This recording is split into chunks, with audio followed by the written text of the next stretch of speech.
Now, let's talk about Elon Musk versus Netflix. Last week, Netflix shares saw its biggest weekly decline in 6 months. The stock price dropped by more than 2%. And it comes after Elon Musk began campaigning against the streaming giant over its trans content that's in children's programs. Here's just one example of what's on there. It's not the park. It's me. I'm trans, Norma. And everyone at school knows, and everyone at home knows. And being here, it's like a whole new place. I can just be Barney, and I can choose if and when I tell people. I've never been happier. And that's saying something when I spent today chased by terrifying zombie mascots.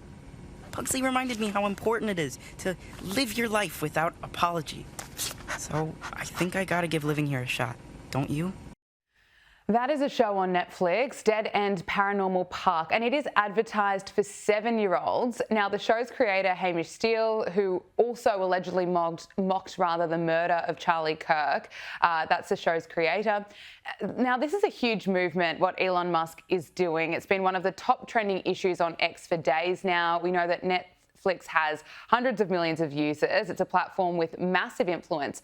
And we're hearing from a lot of concerned parents about the content that's deliberately being produced to push this pro-trans agenda to children, Hilary.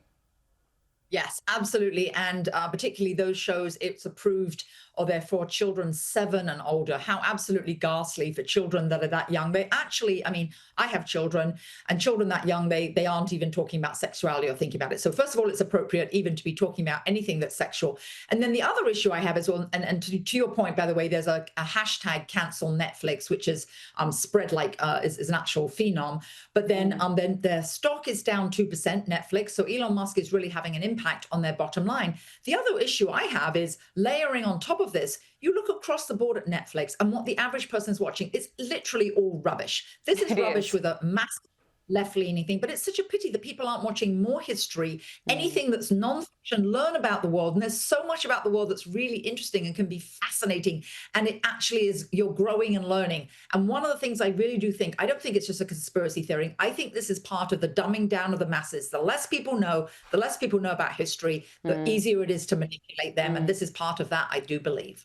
Let's talk about what's going on in the UK. Keir Starmer's digital ID is being slammed. Now, just over a week ago, Keir Starmer announced that this digital ID would be mandatory for workers in the UK. Now, anyone with common sense is clearly going to be against this just because of the level of control the government would get.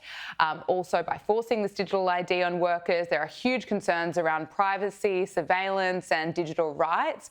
Now, Keir Starmer's also being warned that this scheme could become a goldmine for hackers and scammers to steal your money. So there is this real risk of data breaches. And now 2.8 million people, nearly 3 million, have signed a petition against digital IDs. That does not surprise me, Hilary. Yes, absolutely. And think about it. The biggest, scariest thing after the fact that the government has control and insight into absolutely everything, which is scary enough, you know, talk about Big Brother, is for those that are actually the criminals. This is really easy to hack.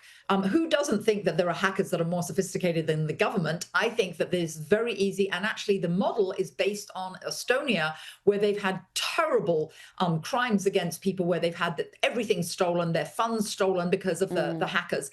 So I think it exposes the average citizen to have everything wiped out. So I think that's very dangerous. And last but not least, I do believe that one of the huge backers of this is Larry Ellison, who's actually donated a huge amount. And there's sort of all these people that have a lot of, let's just say, selfish interests behind the push to this. And I think it's something that's dangerous, let alone the last but not least, very importantly, Big Brother seeing into absolutely everything. And also, of course, in the UK, they want to make it a cashless society so they can track absolutely everything everyone does. Yeah, that is a hard no from me. Such a slippery slope there, and you are spot on. Hilary Fordwich, President and founder of Strelmark, thank you so much for joining us. Pleasure, Gabriella, anytime.